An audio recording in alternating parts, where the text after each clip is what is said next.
آ رہا ہوں. تاجروں میں کمائی کا مہینہ نہیں ہوں, نئے کپڑے سلوانے کا مہینہ نہیں ہوں. میں اس لیے نہیں آ رہا ہوں کہ تم عیدی خریدی کے نام پر پورا مہینہ بازار میں نکالتے ہو. میں صرف تمہیں بھوکا رکھنے کے لیے نہیں آ رہا ہوں. عبادتوں میں دکھاوا کرو اس لیے نہیں آ رہا ہوں. زکوٰۃ اور فطرے کے نام پر نام و نمود بٹورو اس لیے نہیں آ رہا ہوں. افطار پارٹی کے نام پر فضول خرچی کرو اس لیے نہیں آ رہا ہوں. عبادتوں میں دکھاوا کرو اس لیے نہیں آ رہا ہوں.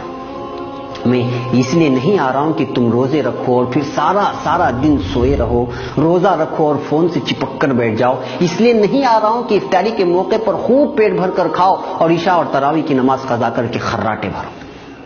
میں تو آتا ہوں اپنے رب کی رحمتوں, برکتوں اور مغفرتوں کی سوغات لے کر, مگر تم اس کو حاصل کرنے کے بجائے تجارت کے حساب و کتاب میں لگ جاتے ہو.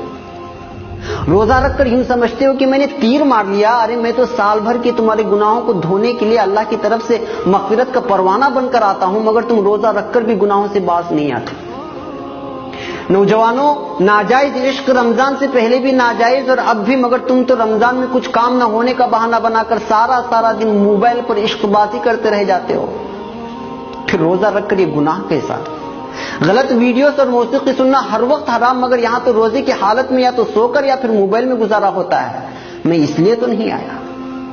میں رحمان کی رحمت بن کر, غفار کی مغفرت بن کر آیا تھا, مگر تم نے تو میری رتی برابر میزبانی نہیں کرتے, اور جو کرتے ہیں میں قربان جاؤں ان پر.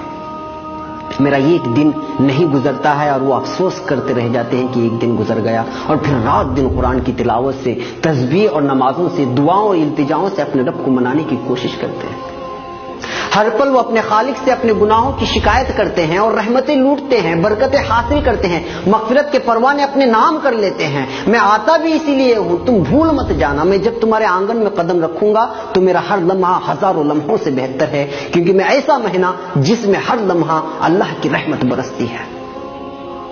میں کبھی تم کو روزہ بن کر آواز دیتا ہوں, کبھی افطاری کی دعا بن کر, کبھی سحری سے تھوڑی دیر قبل اٹھ کے اپنے رب سے التجا کر کے اسے منانے کی درخواست کرتا ہوں, کبھی رحمت کے 10 دن دیتا ہوں تو کبھی مغفرت کے, اور کبھی جنت و جہنم کی خلاصی کے دعا کے لیے 10 دن تمہارے حوالے کرتا ہوں, مگر تم مانتے نہیں. ارے ہوش میں آؤ بھائی, میں آ رہا ہوں. کہاں کھو گئے ہو؟ 11 ماہ گناہوں کے دلدل میں ڈوبے رہنے کے بعد اپنے گناہوں کو بخشوانے کے لیے میرے رب نے تم تک بھیجا, تو تم روزے کے نام پر خالی پیٹ رہ کر وہی جھوٹ کے انبار, غیبت کے بازار, بات پر تکرار, عید خرید کے نام پر بیوی سے انبن, پڑوسی سے تعلقی. ارے ہوش میں آؤ, اگر میں چلا گیا تو موقع ہاتھ سے چلا جائے گا, اور لوٹنے کے لیے 11 مہینے لگ جائیں گے, اور زندگی کا کوئی بھروسہ بھی نہیں کہ اگلے رمضان تک تمہاری سانس چلے کہ نہ چلے. پاگل نہ بن, تیاری کر, میری میزبانی کی اور میری مہمانی کی. دل سے کر, خلوص سے کر. دکھاوا میرے رب کو منظور نہیں. جو بھی کر تنہائی میں اٹھ کر اللہ سے التجا کرتے ہوئے کر. ابھی سے مانگنا شروع کر, کیونکہ نیک اعمال کا کرنا بھی اللہ کی توفیق سے ہوتا ہے. میری میزبانی کا مطلب یہ نہیں کہ گھر میں کھجور اور افطاری اور سحری کا راشن جمع کر لے. میری میزبانی کا مطلب ہے نماز, تراویح, تلاوت قرآن, گناہوں سے اجتناب, جھوٹ, غیبت, فحاشی, ناجائز عشق بازی اور بازاروں کی زینت بننے سے خود بھی بچنا, اور گھر کی خواتین کو بھی اس سے باز رکھنا. میری میزبانی ایسی کر کے تیرا رب تجھ سے راضی ہو جائے, اور جب رب ہی راضی ہو جائے تو اس دنیا سے کیا مطلب جو ایک دھوکے کا گھر ہے. جی ہاں, دھوکے کا گھر. اور ہاں, میری راتوں کو یوں ہی غفلت میں سو کر برباد مت کرنا. اللہ سے اپنا دکھڑا سنانا, برما میں کیا ہوا, فلسطین میں کیا ہوا اور ہو رہا ہے, افغانستان, عراق و شام اور دیگر مسلم ممالک میں جو ظلم ہو رہا ہے, کیا کیا جا رہا ہے, اس کا دکھڑا سنانا اپنے رب سے.